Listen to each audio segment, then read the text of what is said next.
बिस्मिल्लाहिर्रहमानिर्रहीम अस्सलाम वालेकुम। आज हम सॉल्व करेंगे एसपीएससी का पेपर जो कि उन्होंने लिया था लेक्चरर पाकिस्तान स्टडी अपॉइंट करने के लिए। ठीक है, तो इसमें पाकिस्तान स्टडीज़ के भी क्वेश्चन होंगे और मिक्स में क्वेश्चन होंगे, मतलब इंग्लिश का भी एक दो क्वेश्चन आ सकता है। ठीक है, इस्लामियात का भी आ जाएगा, पाकिस्तान स्टडीज़ के तो डेफिनेटली होंगे।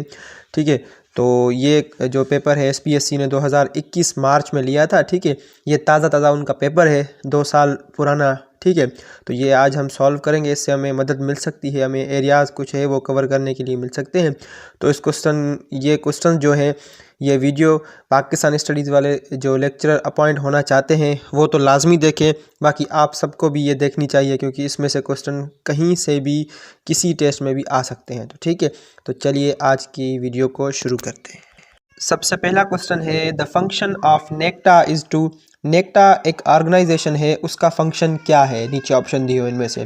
तो नेक्टा का जो फुल फॉर्म है वो है नेशनल काउंटर टेररिज्म अथॉरिटी। ठीक है, तो ये अथॉरिटी जो है वो टेररिज्म को काउंटर करती है। तो इसका सही ऑप्शन है ऑप्शन बी, एलिमिनेट टेररिज्म। ये जो है टेररिज्म को एलिमिनेट करती है। जब हमें फुल फॉर्म पता चल गया तो जाहिर सी बात है ऑप्शन के भी पता लग जाएंगे। ऐसे थोड़ी ना है कि टेररिज्म का डिपार्टमेंट है और लगा हो मनी लॉन्ड्रिंग के पीछे या कोई रिफ्यूजीज़ के पीछे। ऐसे थोड़ी है, हॉकी का प्लेयर हो और कुश्ती खेलता फिरे। अगला क्वेश्चन है, partition the story of Indian independence and the creation of Pakistan in 1947 was written bye.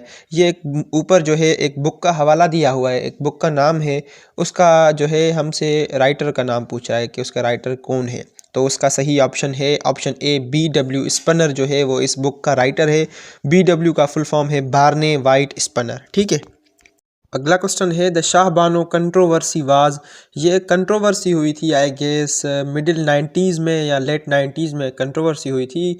एक औरत थी, उसके हक में जो है वो फैसला आया था इंडिया में, ऐसा कुछ मैंने पढ़ा था। ठीक है, तो इस क्वेश्चन का जो सही ऑप्शन है option B, a famous record of historic case. ठीक है, एक केस जो है वो एक वुमेन ने जीता था इंडिया में, आई गेस वो मुसलमान थी। अगला क्वेश्चन है, वो was the founder of Faraizi movement. Faraizi एक मूवमेंट हुई थी, उसका जो है वो फाउंडर कौन था, किसी ने ये जो है मूवमेंट स्टार्ट की थी। तो उसका सही ऑप्शन है ऑप्शन बी, हाजी शरीयतुल्लाह। अगला क्वेश्चन है, which one of the following is third source of Islamic fiqh. ये क्वेश्चन मैंने आपको इस्लामियात के पोर्शन में बताया हुआ है। ठीक है, देखें ये क्वेश्चन भी एसपीएससी के 17 ग्रेड के पेपर में आया है इस्लामियात में। ठीक है, तो इस क्वेश्चन का सही ऑप्शन है option C, ijma. Ijma is the third source of Islamic fiqh. हमारे कॉन्स्टिट्यूशन में भी ये चीज़ लिखी हुई है कि कोई भी जो है लॉ कानून, कोई भी ऐसी चीज़ नहीं पास की जाएगी जो कि कुरान और सुन्ना के ख़िलाफ़ हो, और कुरान को और सुन्ना को जो है कॉन्फिडेंस में लेकर ही चीज़ों को जो है वो एक्सेप्ट किया जाएगा। तो उसके बाद क्या होता है, ऐसा कानून कोई बन गया जिसके बनने के बाद वो कुरान और सुन्ना के मुताबिक बना, लेकिन लोगों में उसके बीच में कॉन्फ्लिक्ट हो गया, डिस्प्यूट हो गए। ठीक है, तो फिर क्या करते हैं, मौलवी हजरात बैठकर जो है वो एक फ़ैसला लेते हैं, फिर वो उस तरीके से उस कानून को पास करते हैं।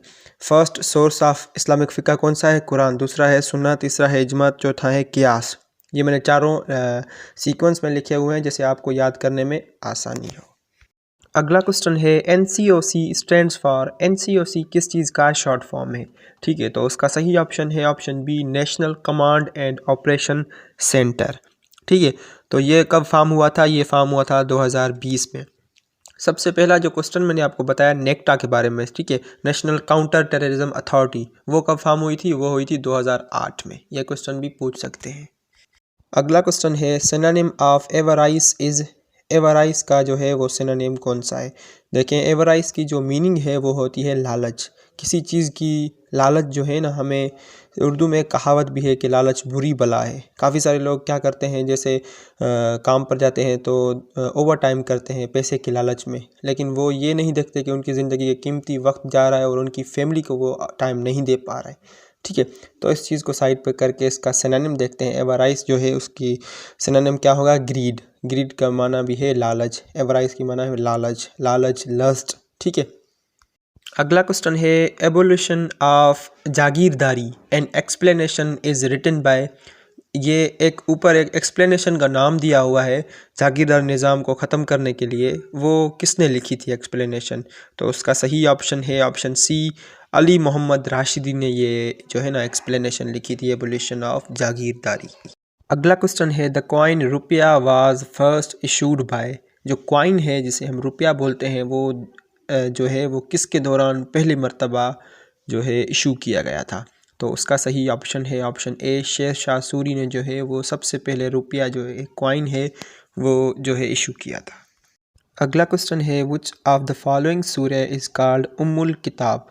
उम्मुल किताब किस सूरह का टाइटल है या किस सूरह को कहा जाता है? तो उसका सही ऑप्शन है ऑप्शन डी, अल फातिहा को कहा जाता है उम्मुल किताब।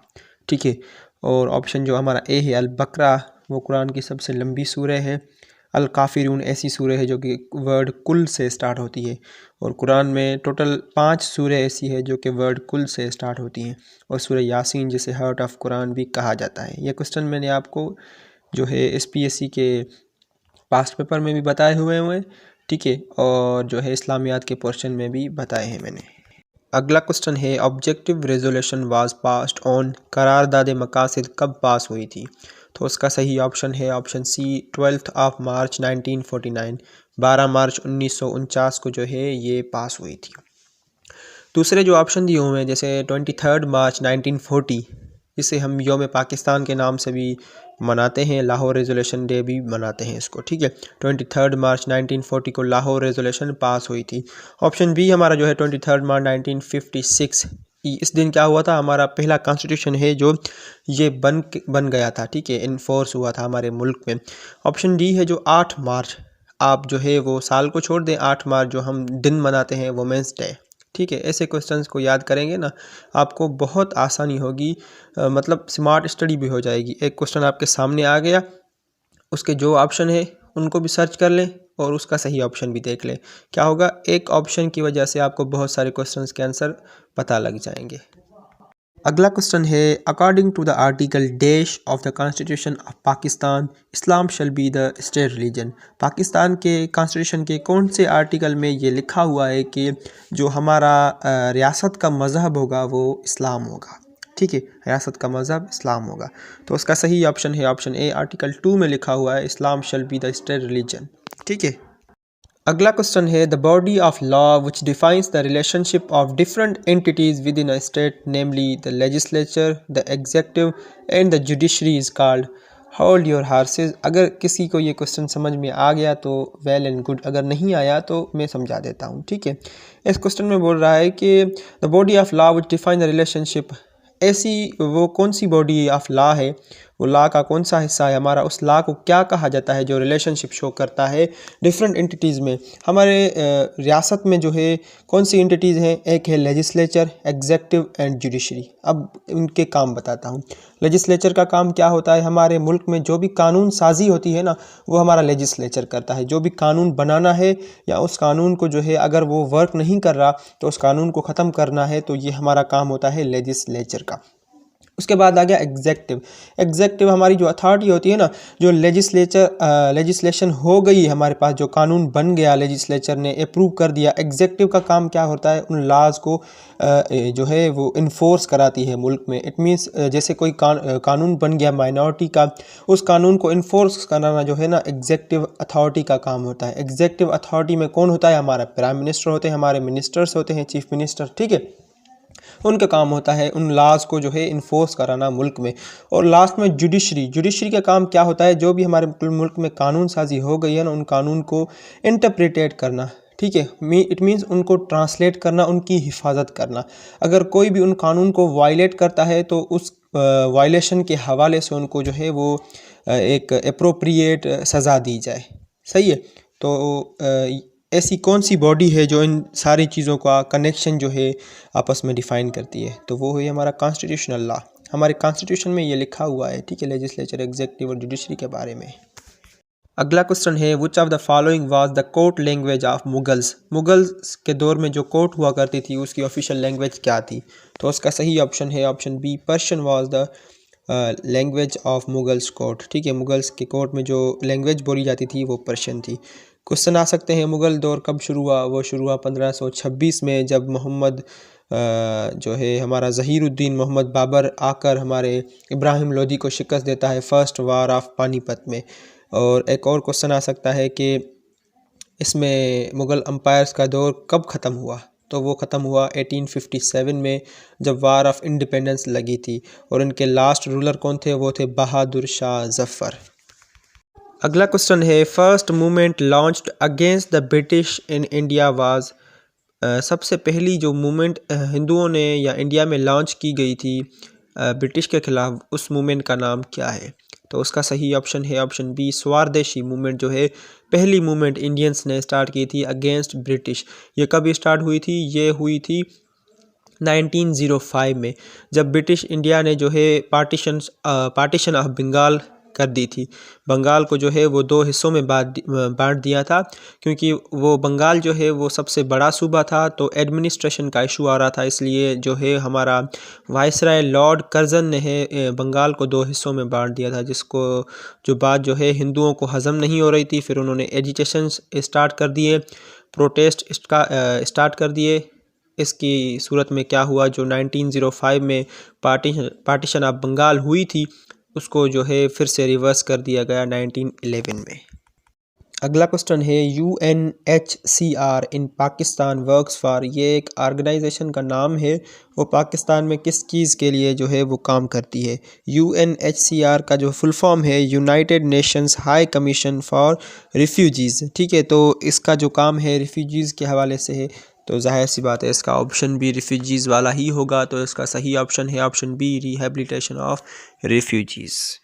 अगला क्वेश्चन है, which system was adopted in 1956 constitution. Pakistan का जो पहला आइन था 1956 वाला, उसमें कौन सा सिस्टम जो है वो अडॉप्ट किया गया था? ठीक है, तो उसका पार्लियामेंट का कौन सा सिस्टम था? तो उसका सही ऑप्शन है ऑप्शन बी, यूनिकैमरल लेजिस्लेचर था। हमारे पास सिर्फ एक हाउस होता था 1956 वाले कॉन्स्टिट्यूशन में, वो था नेशनल असेंबली। अगला क्वेश्चन है, the author of danger in Kashmir is. अब बुक का नाम है डेंजर इन कश्मीर। इस बुक का ऑथर जो है उसका नाम पूछ रहा है, वो कौन है? तो उसका सही ऑप्शन है option B, J.Corbell is the author of danger in Kashmir. अगला क्वेश्चन है, वो was first and last women ruler of Delhi. जल्दी मत करें, बेनज़ीर जो है वो पाकिस्तान की पहली औरत प्राइम मिनिस्टर थी। यहाँ पर पूछ रहा है पहली और आखिरी दिल्ली की रूलर कौन थी, वुमेन। ठीक है, तो उसका सही ऑप्शन है option B, Razia Sultana was the only women leader of Delhi Sultanate. Delhi सल्तनत का आगाज़ कब हुआ था? वो हुआ था 1206 में, 1206 में जो है इसका क़याम हुआ था। कुतुबुद्दीन ऐबक ने इसे स्टार्ट किया था, और इसका जो है इख्तिताम कब हुआ था? ये हुआ था 1526 में, जब इब्राहिम लोधी ने जो है वो शिकस्त दी थी।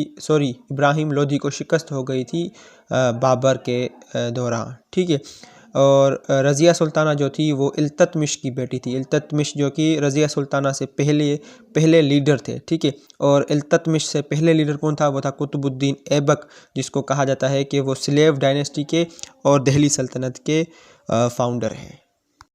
अगला क्वेश्चन है, section dash of the Indian independence act 1947 dealt with the powers of governor general.